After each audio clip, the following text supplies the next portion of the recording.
Manic and Chill is back in the house. Shane, it is rookie draft season. And that is what we are going to spend tonight's show talking through with the community, with the listeners. We just came off of a marathon of a weekend.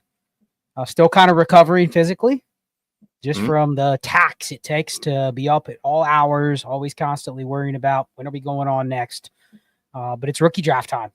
Draft started for a lot of us Saturday night, Sunday morning, Sunday night, Monday morning. They've been ongoing, so we're going to make some picks live.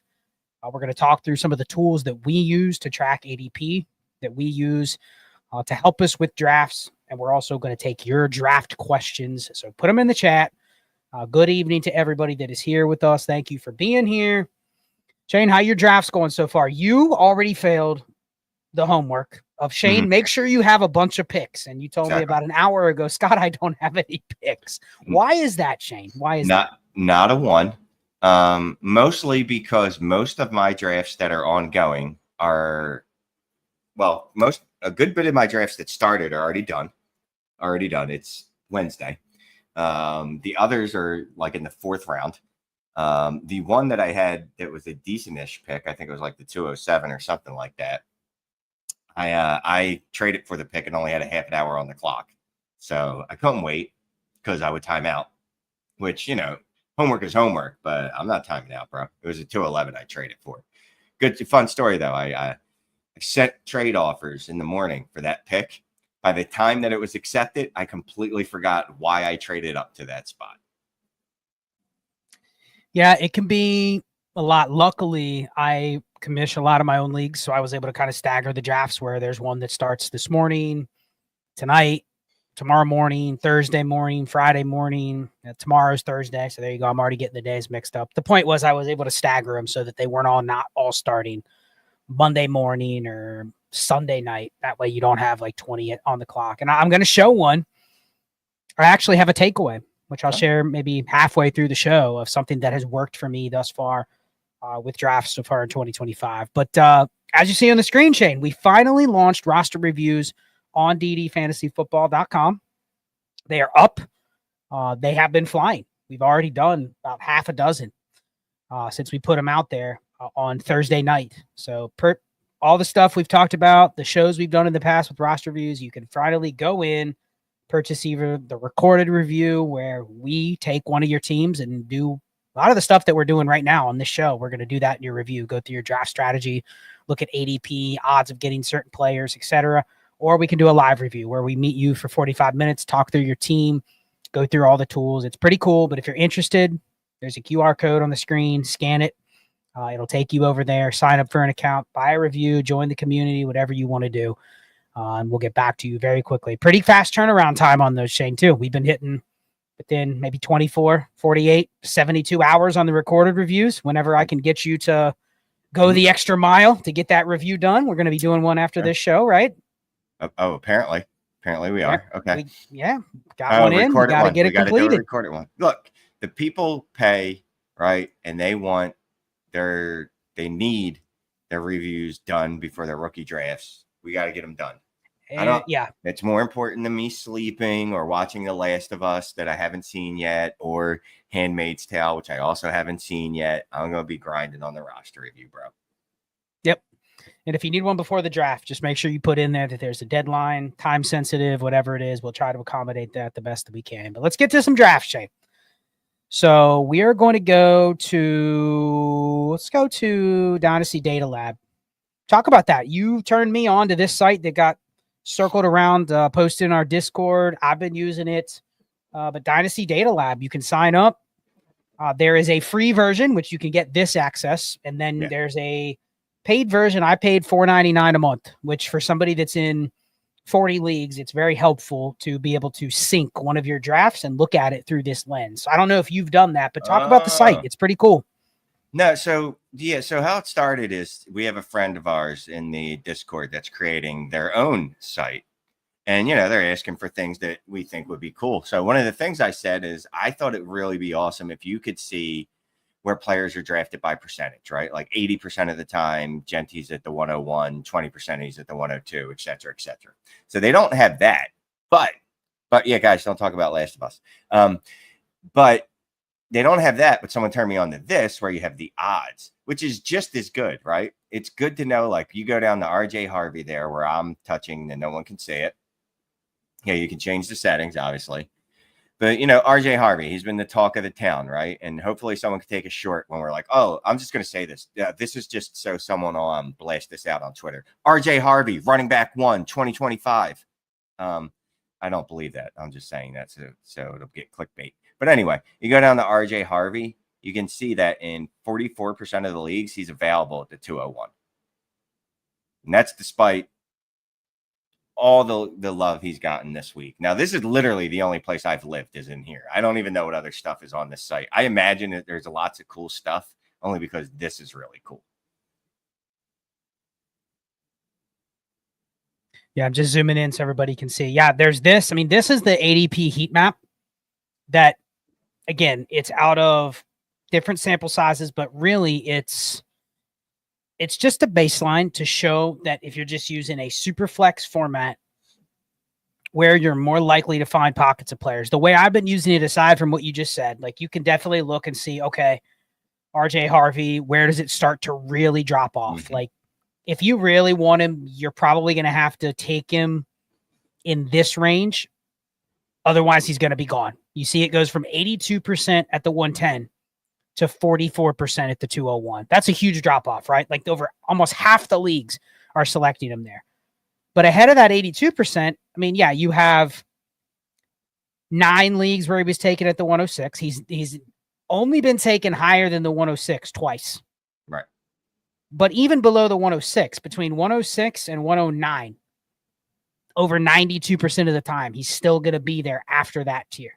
But then it starts to really fall off. So you can just see kind of where these picks start to flatten off. And it's actually more useful as you get down to some of the later players where you can see where some of the guys that are all over the board really have that pocket. Like Cam Scattaboo, 85% at the 203, but he's gone 75% of the time when you get to the 207. Right. So like that's not a player that's going to fall. No, there's others that have different ranges where you might say there's more variance to them. No, I was going to say it does give you a better idea of ranges, right? Like that's the one thing where ADP kind of fails because it's more ADP is just an average, right? It's not really a range because it's giving you one solitary number on. It doesn't even matter what site we're doing rookie mock drafts and Cam Scattaboo's the 111. Well, how accurate is that, right? Because that could be 4 dudes picked them at 107 and everyone else picked them in the 3rd. So it kind of gives a skewed view of it. I kind of like this better. Plus this is pretty. It's like ADP on like crack. Nope, that's bad. ADP on steroids. There you go. ADP on good stuff, not bad stuff. Well, let's take a look at one of my drafts that's on the clock. And I feel bad for this league. I have been leaving them on the clock all day, Shane. All day. Yeah. I've been in the clock since 7 a.m. No timer. So I am at the 302. Here's my draft thus far. I took Amarian Hampton at the 1-2, Travion Henderson at the 108. Now this is a 2 tight end, 2 PPR. So that's why Warren and Loveland went ahead of me. All the way back, Mason Taylor at the 202. Okay. 2 tight end, you know. Okay. Right after me went Ferguson and Arroyo. Tootin at the 210. Harold Fannin at the 212. So this draft has actually gone almost to chalk. So here's how I'm using this. We're going to pull up this sleeper ID, put it into Dynasty Data Lab. You go up to the drop down. Come on. It's not great to navigate. Come on, Dynasty Data Lab. Okay. I have to backtrack here. Okay. So you go into here and you can go to the draft companion. Put in your ID. And this is cool. This is what you have to use. This is the $4.99 tier that you have to purchase. But I can make this bigger so everybody can see it. Now look at that. Same exact data. but it sorts it by ADP, and it gives me, these based on where they actually went ADP wise. Right. So, like, I had to take Mason Taylor at the 202, but this is his ADP right here. I got you. Right. So this That'll is tell you, little who the best on the board is. Yes, right. It's easier to view in this grid, but the key is it syncs with your real draft. Mm-hmm. So, like, it will sync with your actual draft when you're on the clock. So, where are you going here on this team?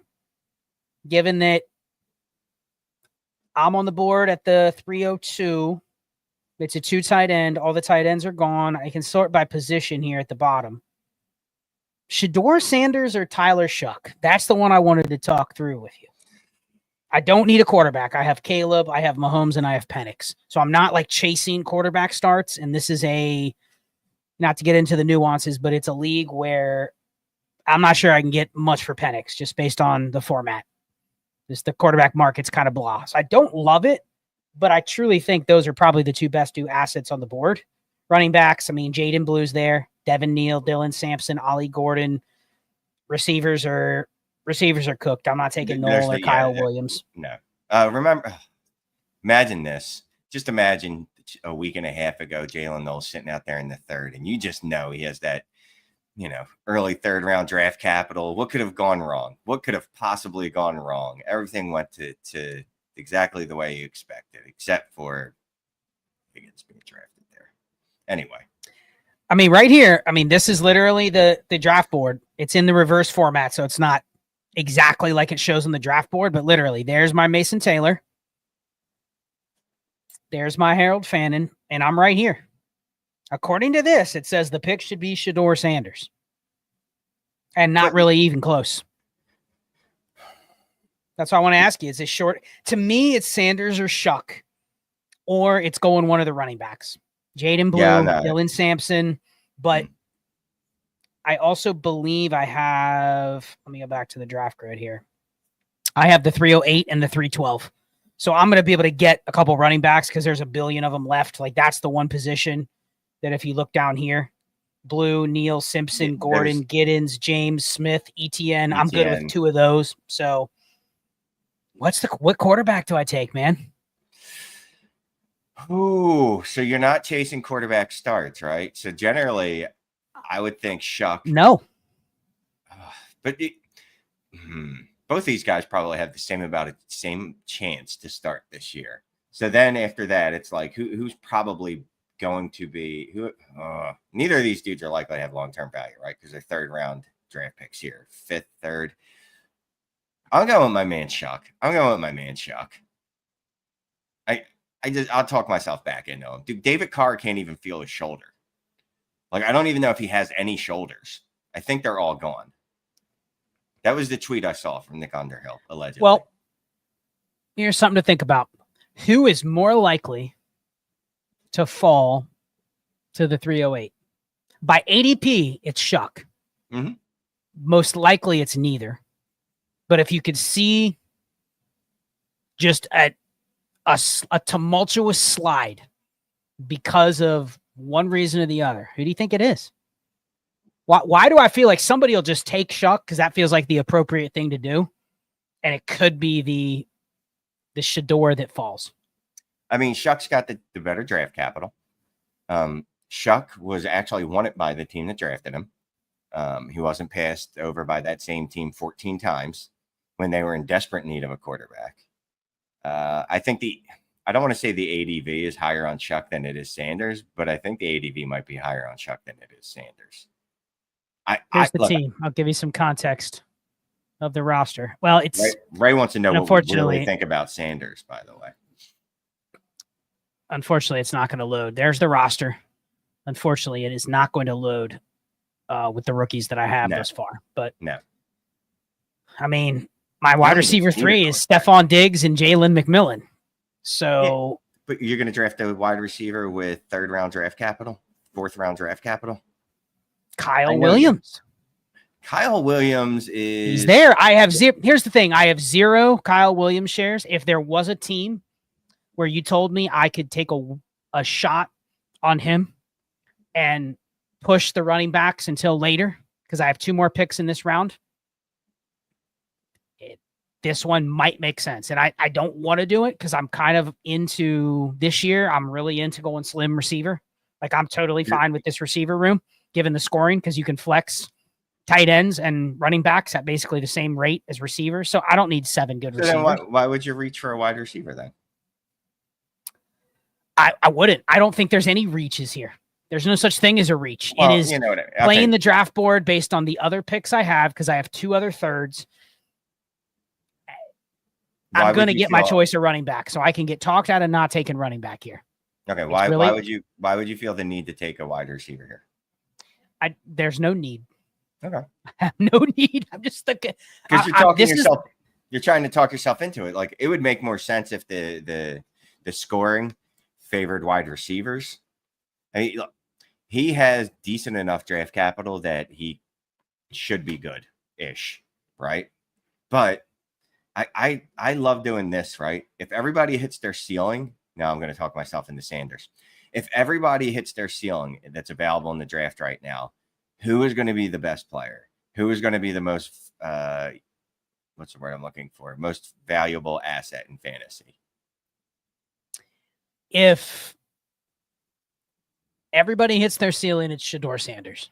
Right. So that's so I said not just for the talent. Shedeur.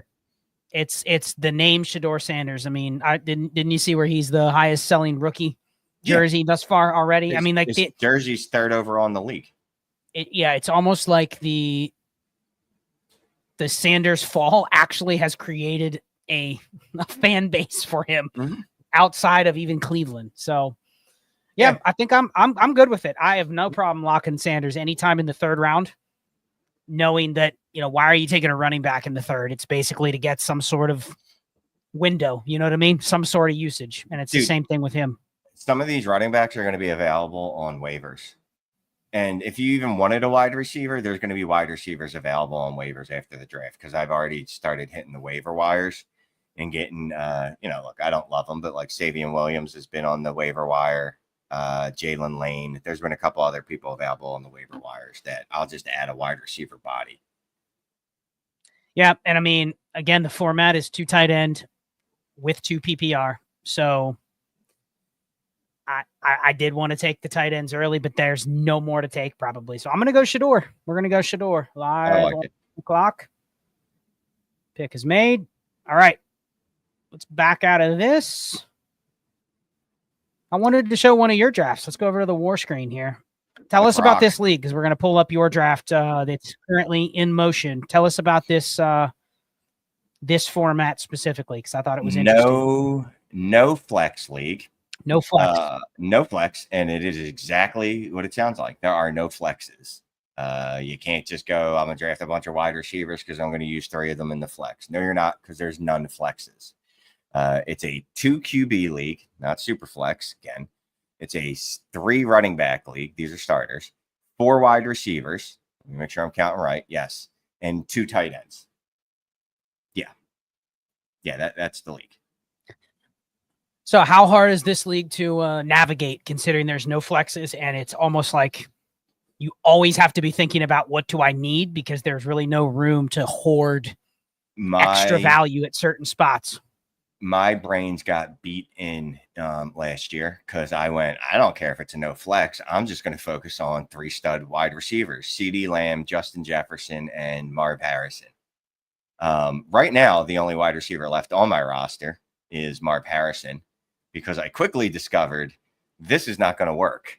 You can't punt multiple positions in a league like this. You just can't. So I made a lot of deals. I ended up with, I think, 3 firsts in this draft. I believe that's what it was.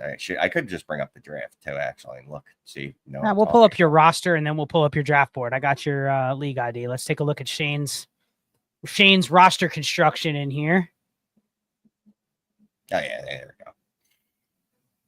It's a lot of receivers there, Shane. Yeah. Well, I mean, it is start 4 wide receivers. Okay. And some of these dudes, literally, I was just picking up guys at the end of the season in the hopes to be able to trade them for anything. I didn't.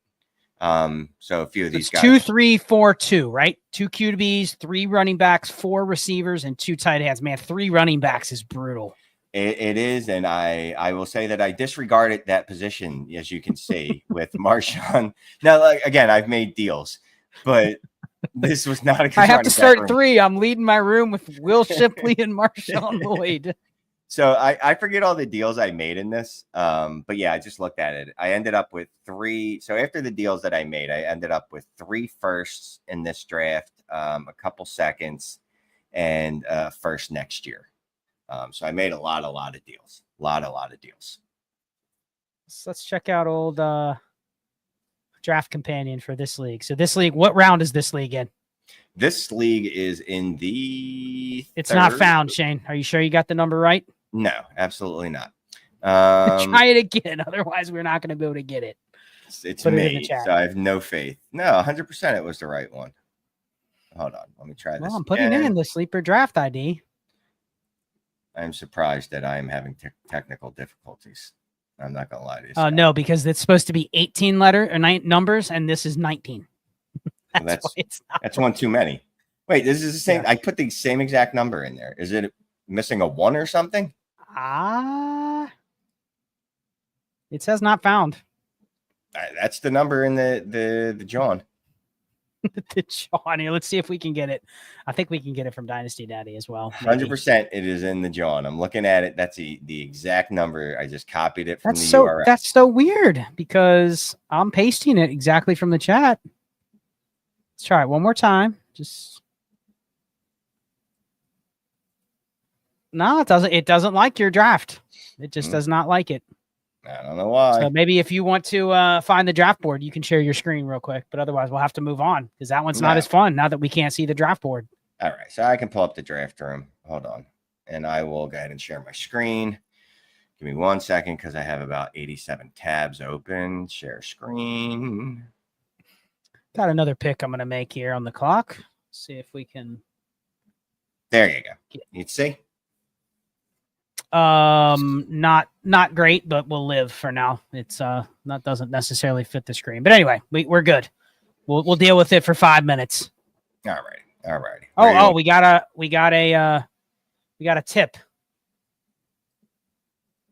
Delete that first one. Nope, didn't work. Yeah, that's what I was thinking too. Maybe the last one. I don't know. I don't know what it is. Nope. No worries. We'll go with yours, and then we'll just we'll bring it back. But go ahead. All right. Third round. Absolutely nothing is working. So I actually traded. It was hilarious. I traded up in the 3rd round. Like I said, it took so long for the trade to accept the trade, but he had something going on that I legitimately have no idea who I originally tried to trade up for. I think it was a quarterback, and I dropped the ball. Anyway, no surprises, right? You got Genty, Hampton, Ward, Hunter, RJ Harvey, Big DS. Obviously, we are big RJ Harvey fans. Tet McMillan, Tyler Warren, and then the Shane trades. And Shane was absolutely ecstatic that at 108, I was able to add Trevion Henderson on a team where Trevion Henderson immediately is my running back 1. Here, highlight your team so everybody can see where your picks are. Just hover over yourself and click it.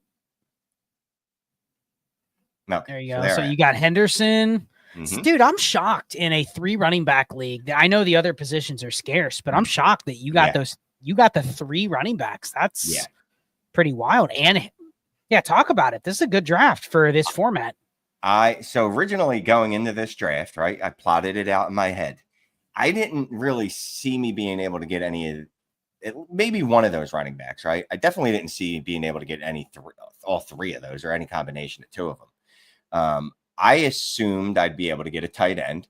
I figured that there would be a Tyler Warren or Colston Loveland available to me at that point, but there wasn't. I think, again, I don't know. I guess everyone else built their teams correctly when we initially drafted and didn't go the screwed up running back route that I did. So maybe the need wasn't as pressing. But I was still a little surprised that I was able to get these 3 running backs. And then I was trying to get up to 201, but I do not believe Diaz would trade with me. So I could get Cam Scatterby. That would have been the coup de grace I would have felt really good. So unhighlight your team. I want to point something out that makes it interesting. Is this league, I'm guessing, to find running backs that have any sort of usability is very hard in this league. I mean, look at Sampson and Tootin ahead of the receivers, just because there's because you got to start 3 of them. You have to start you could 3 take Tootin over Burden, Harris, Higgins if you wanted, but in most leagues it's the other way around, right? But like you can find a wide receiver 4. You know what I mean? It's probably hard to find a running back with a role. So I think that's definitely a difference that you would see here. And then, you're not. I was gonna say you're up at the 302, but no, Big Diaz is on the clock. I wonder what he's gonna do with this pick. I mean, there's some really good. Hopefully, he'll trade it to me because there's some really good options available that I would like to. I'm gonna stop sharing or keep sharing. No, you're good. This is, I think it was a good board to show that it was different than, that's where the format really is going to drive the value of those secondary running backs up. You know what I mean? Yeah. And I mean, honestly, to be able to get 3 of the top, whatever order you want to put it in, 3 of the top 6 running backs, I was excited to be able to do that on a team where I am desperately in need of running back help. I don't feel so desperately in need anymore with Judkins, Johnson, and Trevion Henderson. So here's the ADP, and this is filtering for, let's make sure we have the right filters on. Okay. So what do you want to look for? Anything that sticks out to you on the early ADP? Then we'll hit a couple of these questions that are in the chat. Anything that sticks out to you on the, just on the board, So we expect RJ Harvey to move up, right? Mm-hmm. I would assume by the time that all the rookie drafts are done and in the books, RJ Harvey will be ahead of Caleb Johnson. I don't know if he might get in front of Quinshon Judkins. But to be quite honest with you, I don't care who your running back 3, 4, 5, or 6 is. We've talked about a lot in the streams, talked about it a lot in the Discord. I will take any one of them. If I am in a range where all 4 of them are available, can I trade back and get anything? Literally anything, just any asset, hopefully a 3rd round pick or something like that. Just let someone else have a preference. I don't care which one of these guys I get, to be quite honest with you. Obviously, the first 2 running backs, Genty's his own tier, Hampton's right beyond that. And then the next 4, I'm not even trying to figure out which one's going to be the best. I like them all, and I like Scadaboo, but his draft capital is a little worse than these guys. But I like all these running backs, man. Drops off quickly after Scadaboo. It does. It does, but I mean, talk about like what that actually is trying to signify, because I think people are clearly, there's a reason why these 6 are in the first round, right? They all went in the first 80 picks. Right. Caleb went to a good spot, even though he went in round 3. Everybody else was in round 2. So you understand why those are the top 6. And then Scadaboo, I think of all of the running backs that went outside of the first 3 rounds, like I think people definitely view him as landed in the best spot. He's in New York. He's got the likability factor. Like you can see why he's up there. After that, I think it's where we're just getting a little too sure that we just know who's going to be better, right? Like, I get it. Tootin is in probably the honeypot landing spot where everyone's like, you know what? He's got a different skill set than what they have. He's the guy Liam Cohen wanted. But then, like, look at this. This is just, okay, Jaden Blue went to Dallas. It made sense that he gets pushed up, right?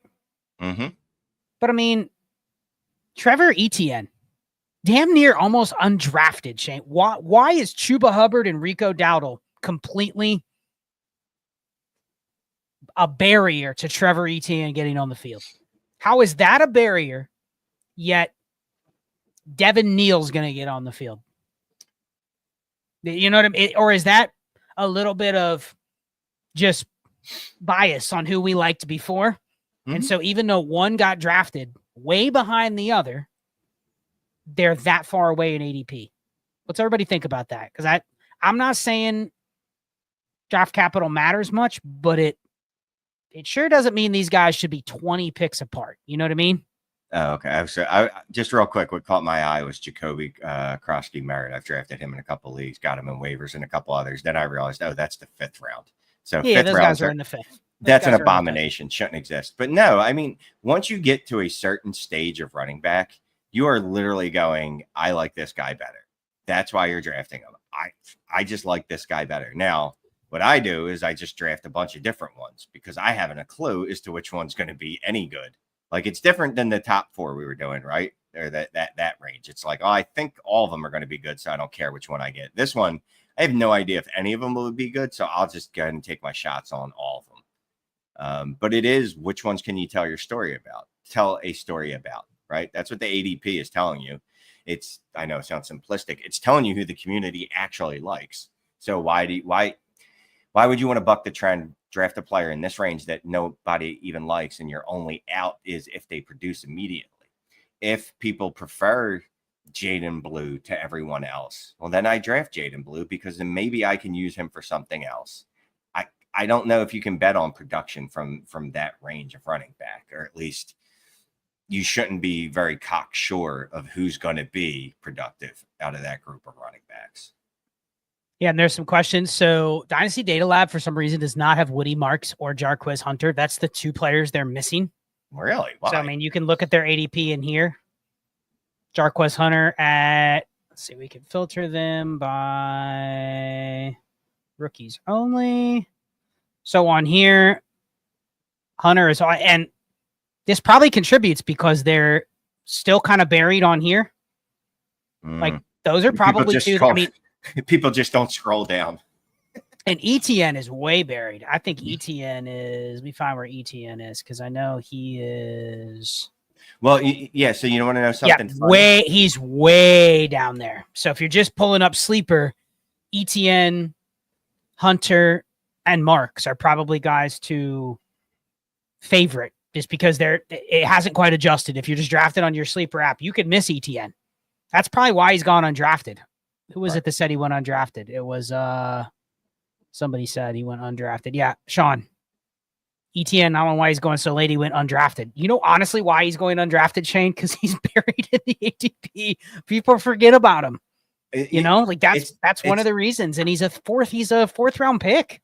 I was going to say that I'd like to say that that's not why, except that RJ Harvey, up until I think when was I drafting when he went off the board? It was either Monday. It had to be Monday. He was still below Cam Scatterbu on that list because he was floating out there in the league, and it looked like no one else caught him. And I talked about this earlier in the Heisman chat. And if you haven't joined the DD Disc community, DD Fantasy Football community, hit me or Scott up. We'll give you a code so you can join for the first month, half off, and then you'll want to stay forever and never leave. But anyway, in the voice chat, I was talking about the fact that I was trying with everything in my soul to move up to get him, and I couldn't. But yeah, people just don't want to scroll down. Sometimes, yeah. I mean, look, there's sometimes people just assume a player is gone, and if they scroll down, they don't realize that he wasn't. Same with Kyle Williams. Right. Andy said it in the chat. Kyle Williams fell because he falls in ADP. So I don't know who can get those other 2 in Dynasty Data Lab, but they need to get in there because I'm going to forget about them if they don't get in there, because that's what I'm using to do my draft. So yeah, Kyle Williams has fallen down here in the ADP. So take advantage of it this week before it starts to adjust. It will slowly correct. And if you're doing your draft in like June, it will be a little harder to do this because there'll be players that are starting to correct based on the ADP. So let's take some questions. If you got your league, we can pull it up. Hopefully your league ID works when we could not get Shane's to work. I feel like that's shade. That feels some like questions up. Like I feel like you're blaming me. Because you know what? I went to your thing and I couldn't pull it up either. So I don't know. Hold on, let me change the overlays so we're not covering ourselves. That was somebody complained about that the other day when we were covering ourselves with the questions. Boop, boop, boop. There you go. Boom. All right, throw it up. Michael Quiznos says, in a start 10, 1 QB, 4 flex, have the 1-3, 111, and 202. Trade away the 111 and Rice. I'll assume that's for for Cook. I'll assume that's James, and the 107. First year trying to get to playoffs this year. TY showing and Manic. No, that would be thank you. Thank you, Chilling.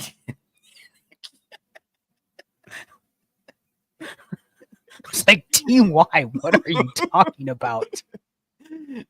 Stop getting drunk. You are so old. Don't your kids text like TY? Sadly, or do they ever even say thank you for anything? No, my kids, they just say, "Can I get more money?" Dad, can you buy me this monitor? I'm like, bro, I just bought you sneakers. Yeah, but now I need a monitor. Anyway, send more super chats. Anyway, for flex, he has the 1-3, 111, 202. Should he trade away the 111 and Rice for Cook and the 107? Now, on that ADP, I know you put it down. 107, we're looking at a plethora. We're looking anywhere in the range of, it's only 10 by 10, right? Yeah, Quinchon Judkins. Oh, it's 1 QB. 1 QB. Sorry. I mean, it doesn't change much. You just remove Cam Ward from the equation. It's currently the ADP would be Egbuka or Caleb Johnson or RJ Harvey at that spot. So you're trading for the rights to one of those guys, and you're trading away probably the right to draft Matthew Golden or Colston Loveland or Tyler Warren. And if it's non-tight end premium, the tight ends, if they fell, it's probably Matthew Golden. Yeah, that's the 111. Sexy. I don't want that. No. Well, so you wouldn't trade away Matthew Golden and Rashee Rice for James Cook and the rights to draft? Yes. I'm saying so you would do this deal. Yes. No, I was saying Golden doesn't move my loins like that. I'll draft Golden, but not there. What's your thoughts on Egbuka? Because you'd be probably taking 2 running backs here, which usually in 1 QB leagues like this, they are harder to get. 10-team one, or is it? We don't know if it's a 10-team. It's not a 10-team because he says he has the 111. No, it's start 10. It's 12. But it's a 12-team. Okay, he didn't specify. Got it. It has to be. It has to be. Well, yeah, because the pick 111 is included. Unless 111 in a 10-team would he's be an 11. Could be. Okay, so there's several things that are going on, right? It could be a 10-team with a consolation pick. Yep. Or it could be anything beyond 11, and we just don't know it. Anyway, all that said, I'm assuming it's a 12-team. I 100% will take Cook in the 107. And I don't know. I don't think I'm taking Egbuka at 107 if one of those running backs is on the board. I mean, I'm not doing it in my leagues in Superflex league, so why would I do it here? Yeah, I'm on board. It doesn't even matter what you potentially could take. I'm fine doing the swap, getting the 4 picks, and James Cook versus Rashee Rice. I think I'd rather have Rashee Rice, but yeah, I definitely would. But the gap is worth it, I think. Yeah, getting that gap. All right, Super Sauce XL. Thank you for the super chat, bro.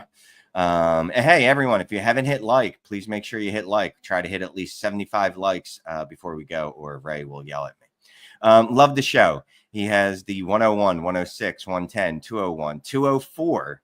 A lot of picks there, Scott. In a 12-team start 10 with a young roster, close to contending. Thoughts on how to approach the 1-6, 110, and the 201. So that middle section of the draft, he's wondering what to do with. I'm guessing at the 101, he does not want our advice, and he will be drafting Ashton Genty. No tight end premium, by the way. Thank you, Super Sauce.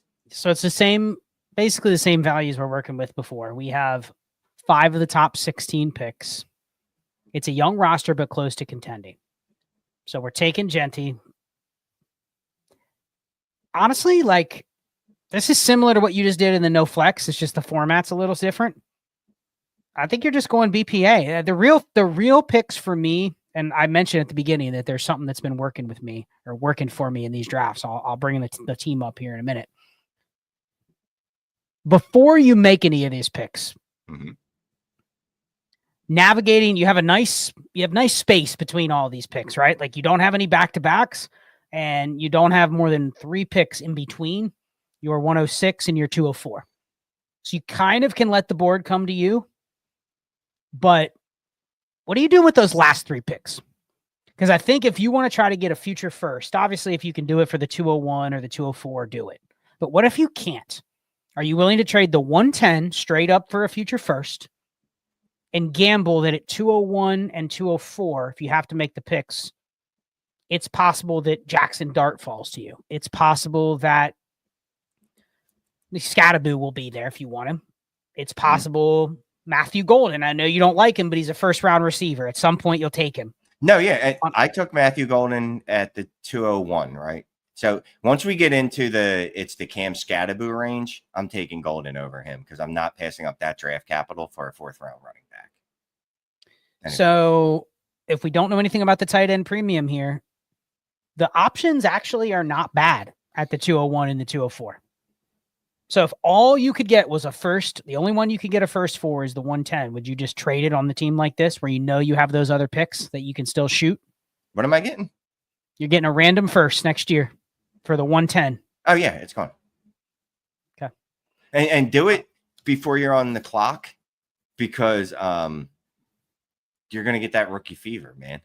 I was just going to say, not for the reason you're about to say, but then you said it because you're going to be tempted to get it. You get it. You go, this time it's different, man. It's like falling in love every year. This time it's different. And then you know what? Where you're at next year, she broke your heart again, or he broke your heart again, and you're going, but this time it'll be different. And you just keep drafting just keep doing it. And you know what you're going to remember? Remember that one time I drafted Justin Jefferson at 110? Remember that one time I got Ladd McConkey at 110, but you're not going to remember all the trash bags that you drafted at 110 like Jalen Reagor. No, you won't remember that, but you'll remember the 2 that you got right. Let me ask you, Shane, because I've done this, I think, once or twice already. Has there been any leagues where it creeps up on the 110, 111, and you're tempted to send a first to grab Caleb Johnson or Harvey if they're still there? I absolutely have. I have.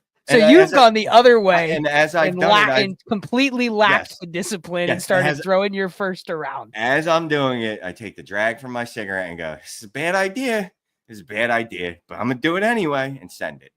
Yeah. But you know what? The power of the rookie pick, it's as powerful as some of the things that are the most powerful draws out there because that was deleted. It was absolutely denied, rejected without even a counter. Dude was just like, nope, got to get Tyler Warren here. Okay. Yeah. It's ironic that's one of the lessons I've learned thus far is when you're in those ranges, probably 106 to 112. There's been some leagues where I go, there's no way I would take a tight end. 108, Colston Loveland. I'm like, wow, okay. I didn't need to trade up 2 spots because he's going to fall because the 2 tight ends went ahead of where I'm picking. You know what I mean? I was in a 1.5 and both tight ends went before me at the 112 and I got Caleb Johnson at the 112. I was thinking, man, I got to trade up 2 spots because I really want to get a running back. Didn't even need to bother because Igbuka and 2 tight ends went ahead of him. And I'm like, perfect. Fell right into my lap. So, but I don't think you're crazy. And this is why I wanted to see the percentage of where people were drafted at which picks, excuse me, because it does feel like there's a lot of variation. Right. It feels like the 101 through 103 is pretty set, right? It's Genty, then some variation of usually Hampton and Cam Ward. Usually. After that, it's like a free-for-all. It is absolutely like a free-for-all. Jackson Dart's going to fall in there somewhere. The tight ends are going to fall in there somewhere sometimes. Other times they fall to the second. RJ Harvey's just floating up and down the draft board. Sometimes Trev is creeping up into that 1-4.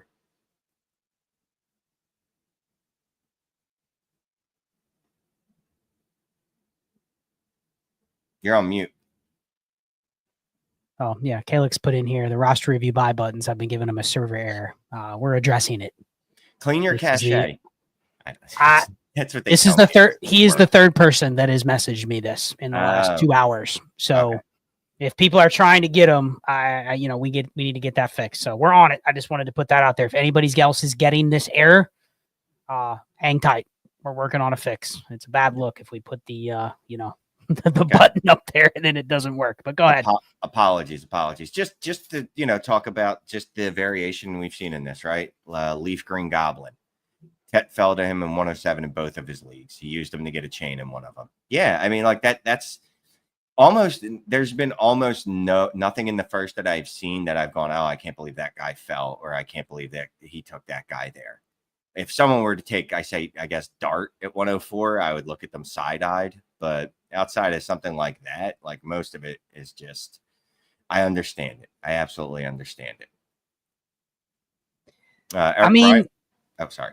Just to speak to the Tet thing, I mean, Hunter goes, people have running back fever, and somebody wants a quarterback. Like, you can easily see how he falls.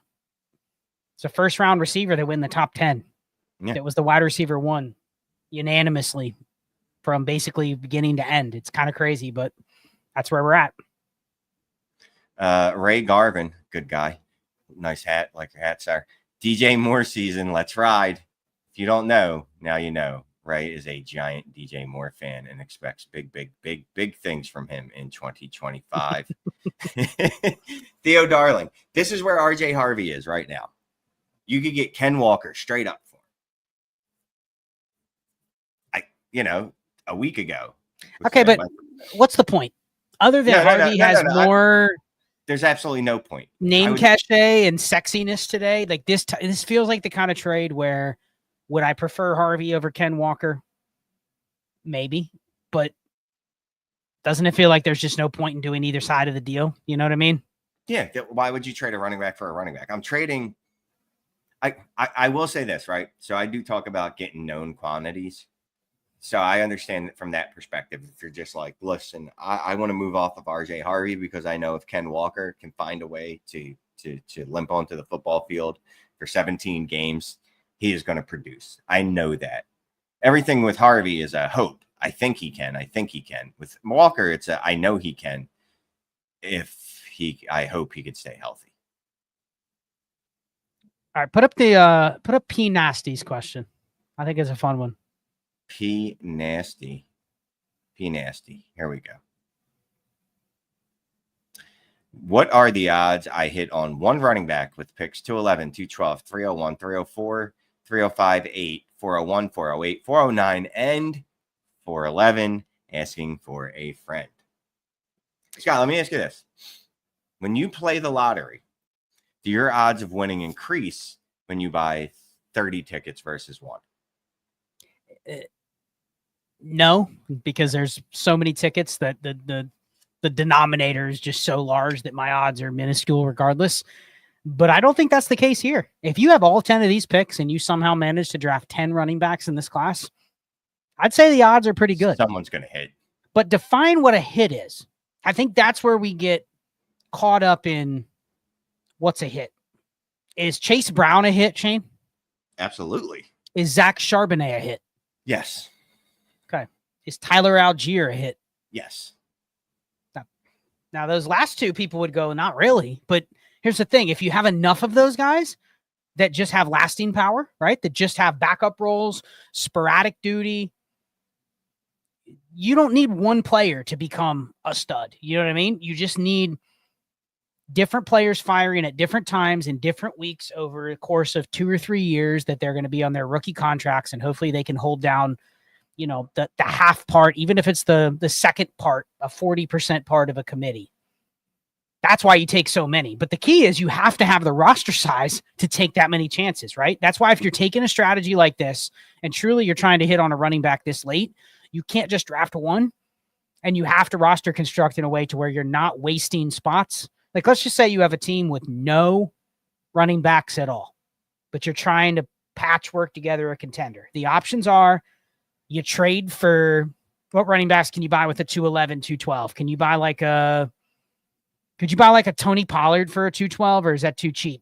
For 2 of these picks, could you buy a guy like Pollard? Swift? 2 of them, yeah. Yes. Javonte Williams, those types, Brian Robinson. Javonte, you can use the 308. Okay. I mean, if you could get 1 or 2 of those guys and then make the rest of the picks, you've now built out a running back room that at least gives you something that can start multiple weeks. But the key is not trying to find a hit. It's just trying to patchwork together. Some of these guys are going to bust. They're going to wash completely out of the league. But if you find 2 or 3 or 4 Algiers, Charbonnets, et cetera, Tank Bigsby, I mean, I don't even like him, but he's, going to have a role for a second straight year. That's where you benefit by this strategy. You're not looking for a guy that becomes a top 12 running back, but there's games when those guys can be top 12 running backs, just not consistent every week. That's the difference. What else? Anything else on your mind that you want to put up? Yeah, let's just, we're a show for the people. So, this is a long one. Dynasty Griff _FF. What up, bro? Have either of you had any best ball dynasty rookie drafts so far? If so, it would be great to hear how you're approaching those based on the composition of the top players this year versus recent years. This feels like a question for you because none of my best ball leagues have actually had a rookie draft yet. My first kicks off in 2 days. Yeah, I mean, honestly, I've had a couple. One of them, I didn't have any picks in the first 2 rounds. So I haven't really participated in a best ball draft where I've had picks in this range. But think about it from a best ball lens, Shane. What is the hardest thing to find in best ball that is hard to find in lineup leagues, but in best ball, you want to have more of them to capture the variance of week to week? It's running back with roles, right? So I actually value the running backs higher in best ball leagues at the top. And then as you get later on, it starts to erode a little bit where I'm not as interested in DJ Giddens or Trevor Etienne in a best ball because those guys have to really earn some sort of role to really want to roster them. You know what I mean? Like, sure, there's a couple of them that you could probably afford to hold on to through. Think of Will Shipley last year. Will Shipley was a 0 in best ball. That's the kind of guy that you could have seen get cut in best ball because he's not playing. You know what I mean? You'd rather roster Kenneth Gainwell last year. And now if Will Shipley's the backup, you'd rather have Will Shipley. But I'm not as interested in drafting any running back on a 53 in best ball. So it actually pushes the guys at the top higher, and it pushes the receivers that normally we would say to avoid.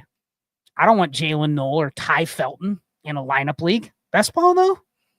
Okay. Like, that's what I'm using my 3rd, 4th round picks on.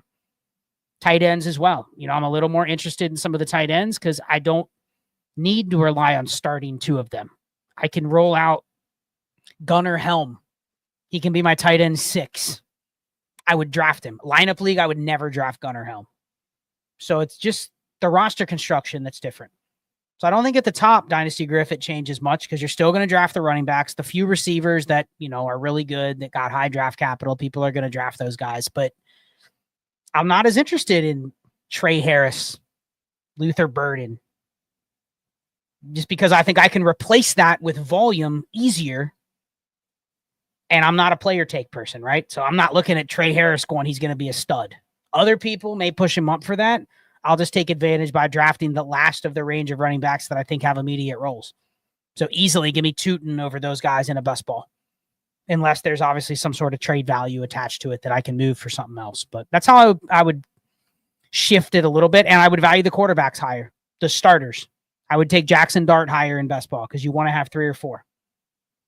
So just little nuances, but it doesn't change a whole lot in the first round. The good players are the good players. Sounds like you believe in Jackson Dart as a future starter. Sooner than later. Sooner than later, I should say. Obviously, he's going to be a starter. I wonder if he would even fall a little bit in best ball for that reason. Because he may not start year 1. He may not start, half the season. I don't know. I would not let him fall. Let me see. Let's see here. Jamal Thompson, what's up? Similar to how we saw a push in rookie wide receivers in a good and deep class, how will we differ between these guys who break out this year? Will we really focus on age? So similar to how we saw a push in rookie receivers in a good deep class, how will we differ between these guys? Is he saying how do we break ties between Harvey and Judkins?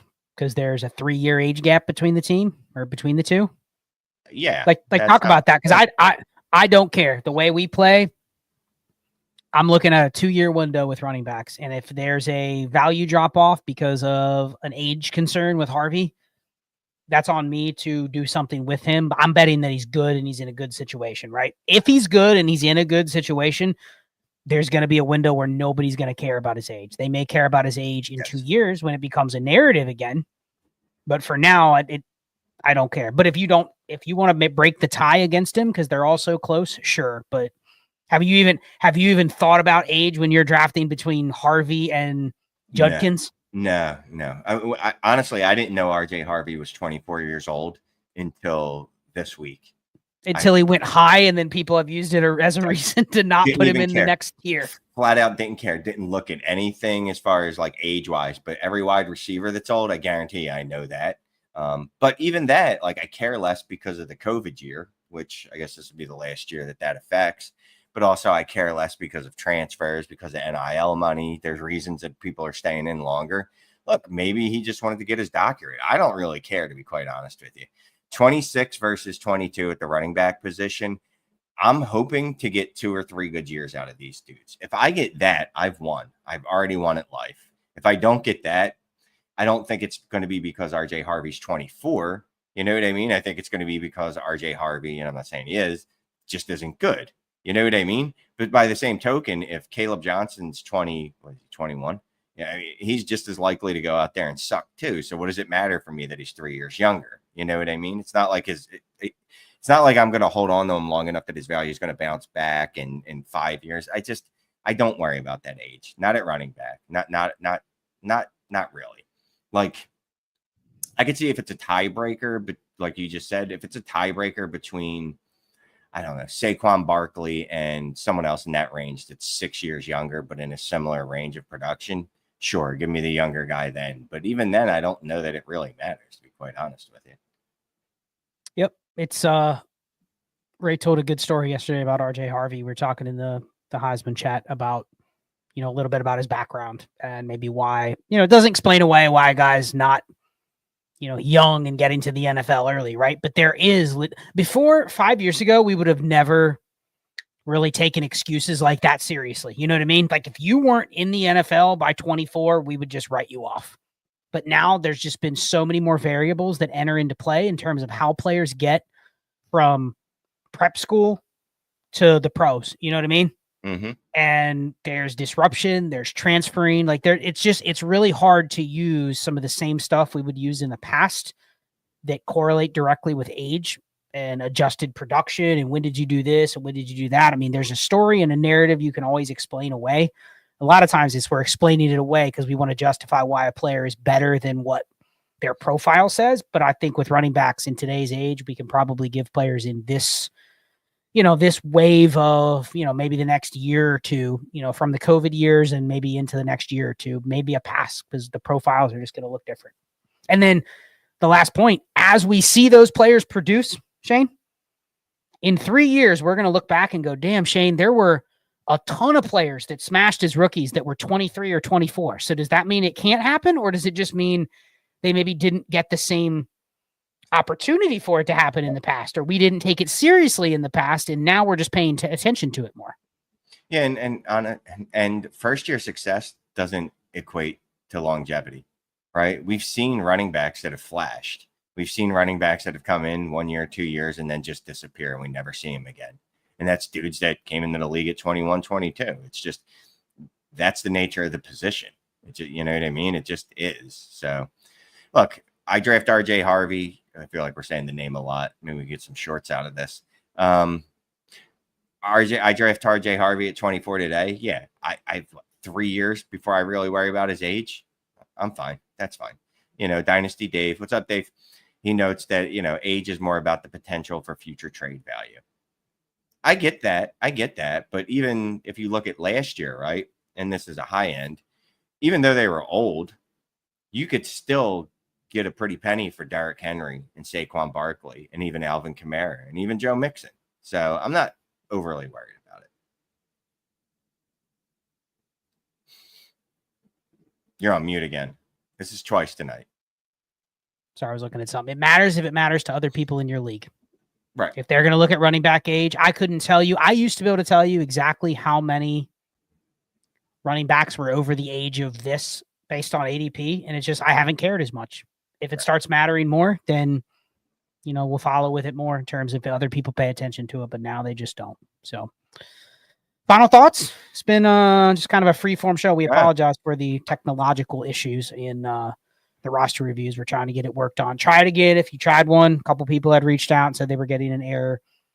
Try it again, clear your browser cache and then cache and then try it again if it doesn't work for you, but reach out again if you literally can't get through. I'll try to help you out a little further. Takeaways, rookie draft. It's been 3 days. It's been hot and heavy. Anything that you I'll end it with this. I didn't ask you this before the show. Any goals you have going forward to stay more disciplined in your upcoming drafts? Are you trying to maybe trade out a little bit. I've had some success in the picks where I know I would love to take a shot on Kyle Williams or Jalen Milroe. You know what I mean? I've had the discipline to trade out for the future pick instead of lean with the draft fever. Yeah, it's instant gratification. Yes. Instant gratification. That, and probably try to focus more on, just like I said, there's 4 of those running backs available. I'm in that tier where I could pick any one of them. I don't do a better job of trading back so I don't make the choice and I can get another asset added to it. Again, obviously within reason. I don't want to trade from the 105 to the 202 because then I've probably missed all of them, but within reason. Yeah. Remember, trade out of the spots that you know you have the hardest time not making the picks. Outside of the ranges you really want to pick in. And the ones where you're like, man, I really, really like that middle to late second. Well, other people do too. They're willing to pay. Scott, I just went on the clock. 311. My only. You want to do one more pick live? Hold on. Let's switch it over. Let's do one more pick live. Share your screen. 11. Oh no, it's on my phone. Sorry. Oh, okay. Never mind. Here's my choices. Right, I could take Devin Neal, Alec Iamaner. No. Ollie Gordon at QB, Dylan Gabriel, and at wide QBs receiver, are out.